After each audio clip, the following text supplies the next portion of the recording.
Welcome to the Dr. April Jasper Show, relevant conversations for business owners of today. Are you looking for a nutritional supplement to help with your day-to-day vision needs? Look no further than MacuHealth. Recommended by doctors worldwide, MacuHealth offers a full line of products designed to support your vision and eye health. Available through eye care professionals on Amazon.com and directly on our website at MacuHealth.com. And here's the best part. Use the code OME24 when ordering direct from MacuHealth for special discounts. MacuHealth, nutrition you can see. Welcome, everyone. We're here recording on the Dr. April Jasper Show, and I brought one of my good friends in, Dr. Chris Wroten. Chris, welcome. Thank you, April. Great to be with all of you. So I always promise people that we're going to talk about things that will inspire them, educate them. You just fit the bill perfect because every time I hear you talk, there's something you have stories about places you've been, things you've done with your family, and you tie it back to a leadership lesson. So, by the way, Chris didn't have much warning, so he's just kind of winging it today, and he's going to help us out by giving us some tips about things in life. So start first, Chris. Tell everybody about you.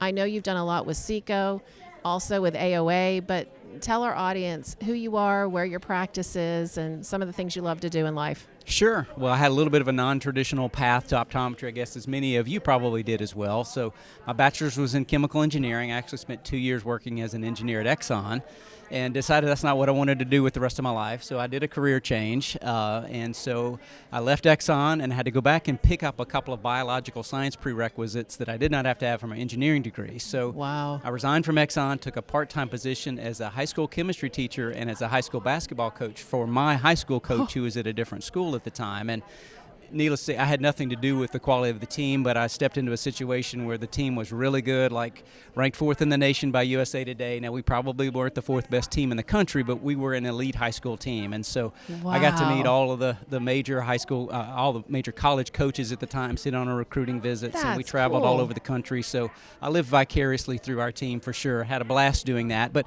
optometry was where I was headed. So ended up going to optometry school. I met my wife, by the way, while I was back picking up this biological science prerequisites, cool. who's also an OD. And so I got into optometry school a year before she did, went to Southern in Memphis, did a residency at the VA hospital afterwards, and then stayed in Memphis in private practice for 2 years. And then we just felt a desire to move back home, so we moved to southeast Louisiana, where we are now. We're in Denham Springs, Louisiana, which is just outside of Baton Rouge, and have 3 practices just outside Baton Rouge, north of New Orleans, about 45 minutes, and then a rural practice that's about 20 minutes north of there. And so I joined a thriving practice with my partner, Hunter Bond, and we've got just a wonderful staff of doctors and scribes and technicians and assistants who let us practice full scope. And we've obviously got the privilege of being able to practice full scope in Louisiana, and so we do a little bit of everything from glasses and contact lenses to lasers and everything in between from all ages. So just never know what the day's going to bring, and I really like that. So one of the questions I get asked all the time, and we have a segment called For Students, By Students, and one of the questions the students ask all the time is, how do you determine when you're going to start a family? So you met your wife. Yep. You went to optometry school first, then she followed you. Yep. And did you go to the same optometry school? I would We assume did. so. We did. Okay. So we were both at Southern in Memphis. And when did kids come into the picture? Well, so she did a residency the year after I finished mine. She got pregnant during the residency on the back end. So she delivered Emily in Memphis right before we moved back home to start the new role for me in the practice I'm at now. And it worked out well for us. I mean, there's always a challenge. There's probably good times and maybe less good times, but kids are always a blessing, at least ours have been. And so we've really enjoyed our journey together through optometry and through our family. That's cool. There's going to be, I think, a lot more couples that I think are in optometry together. Yes. And a lot of times you don't know. Like, I totally forgot that your wife was an optometrist. I think that's amazing. Yeah. So fun for you guys. But do you bring work home? No, we don't. We leave that alone. If I do need to talk to somebody therapy-wise, she's always available, but try to leave that separate as much as we can. Are you in the same location? Right now, she's only seeing a few VIP patients, so she's actually not practicing full-time at the moment, but we used to practice in the same clinic together. That's awesome. All right, so let's go back to, you talked about full-scope optometry. Yeah. what does that mean right now to you? It means lasers. It means I think, procedures? I didn't mean to cut you off, No, but go ahead. I think it's basically what we're taught in school. And, I've never been educated or taught going into an operating room and performing invasive surgery like that. But when it comes to lasers, when it comes to the things that we can do in a practice setting, in an office setting, I really think hands-on, all hands on deck, it should be for optometry. And we're seeing that across the country, obviously. Right. Like we're now 12 states and counting. And it's the future, there's no doubt. All the states will end up getting those privileges that Oklahoma led with for so long. It's just a matter of time. Yeah. Well, what would have happened, and what would happen even today if you didn't have the ability to do that? Would there be patients that would go uncared for? Oh, absolutely. We've got an office. As I say, the rural office location is maybe 20 minutes from a small city and 45 minutes from either Baton Rouge or New Orleans. But we have so many patients there who have glaucoma, and they have issues with getting their medicine in, and yet they can't easily drive 45 minutes each direction to get to another office location. So outcomes are worse without the ability to give them the treatment they need in a way that makes sense for them. And so I don't think there's any doubt that our outcomes in our clinic in the state of Louisiana are better because of the care that optometry is able to provide to its patients. We are grateful to have OcuSoft as a sponsor of our show. Since 1986, OcuSoft has served the community with a unique selection of proprietary brands, from dry eye care and protection with Retain line of artificial tears to eyelid hygiene with OcuSoft Lid Scrub eyelid cleansers essential for maintaining healthy eyes. Zoria Skincare from OcuSoft offers revolutionary products for people with sensitive skin and eyes. Thank you to OcuSoft for being the #1 doctor-recommended brand of eyelid cleansers and providing patients and doctors with products and supplies to continue to keep our eyes healthy. Right. So let's go to that leadership angle that I told everybody about and how you spend so much time. And I love that because every time I hear you speak, if you're given the opportunity, meaning today Chris was on a panel with me and we talked about our favorite cases. So we didn't get a lot of time. It was 10 minutes. Hurry it up. Talk about your case. So there wasn't time for this necessarily. But how did you start going down that road of leadership and life lessons that you teach us all? Well, I guess it was mainly me wanting to become a better leader. This is certainly, some of the things I've gotten to do in optometry are really neat and not anything I ever planned or thought I would be doing.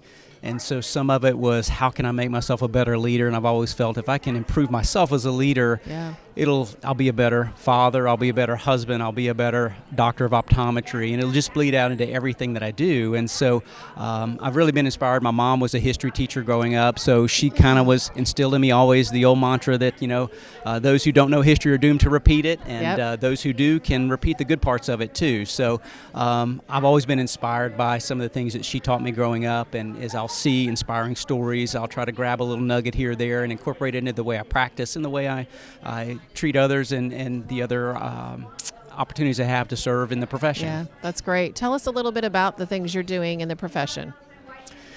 So I've been Highlights. honored to work on serve on the Federal Relations Committee for the American Optometric Association for a number of years, and it's a group that really does a lot of work behind the scenes in providing input to all of the federal agencies when it comes to regulations that they put out.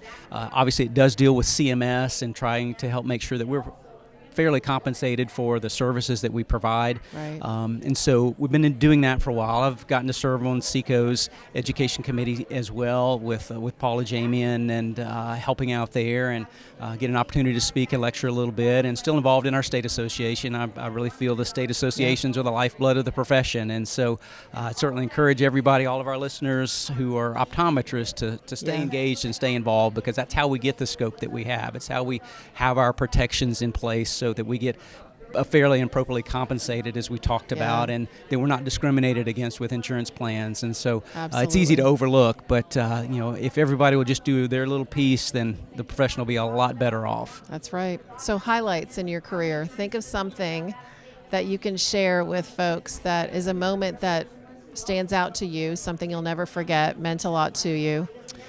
Well, without question, it would be in 2014 when we passed our major scope expansion that included lasers, lid procedures, and injections. And we had a bill in 2013. We had all the votes lined up, and our author ended up caving and not bringing the bill forward, and it was just a gut punch to us. And I was fortunate to be involved in some of that moving forward back in 2014. And then when we were successful in getting it through the legislature and the final vote was cast and it was a yes, and all we had left was to go to the governor's desk, I just remember getting emotional on the steps of the Capitol and just really feeling like we had done something that was going to really impact the quality of life and the quality of vision for Louisiana and optometry for a long time. Wow, that I can only imagine. I mean, we've had our moments in Florida, but we've got more to come. Well, every state's different. I know there's a lot of states that are doing a lot of wonderful work, and just because it hasn't happened yet in one state doesn't mean there's any less work or that's being done or any less attempt. It's just the stars may have to align a little bit, but it'll happen, I'm confident. What words of wisdom would you give to someone coming out of school, or even optometrists? There's a lot out there that are discouraged. They get a little bit, I guess I'll use the term, burnt out. There's a lot of challenges with insurance, reimbursements, even the legal challenges that, like you mentioned, legislative challenges. What words of encouragement would you give as your sort of our final wrap up today? Well, I would say that we do have our challenges, there's no doubt, and I try not to be a glass half full or a glass half empty type of person, but let's just fill the glass with whatever we need to do to fill it. And Louis Zamperini had a quote about that, who was the subject of the movie and the book Unbroken, and just a very, very inspirational character. But as I see the opportunities that are coming, the things that are in the pipeline, whether that's procedurally, whether that's in the pipeline with pharmaceuticals, we're really going to have an opportunity, I feel, to do we may have to practice a little differently, but I think that the opportunities far outweigh the challenges within the profession. And just stay engaged, get engaged with organized optometry, treat your patients like you would your family, do what's right by your patients, and then things will really, really work out well. That's good. I love it. Chris, thank you so much for being here. Thank you, April. And for all of you who want to see Chris on stage, he's always at SECO, so you can find him there. Besides planning the education with Paul, he's pretty much on stage at some point in time. So thanks for all you do for the profession. You. And thanks for being on the show. All right.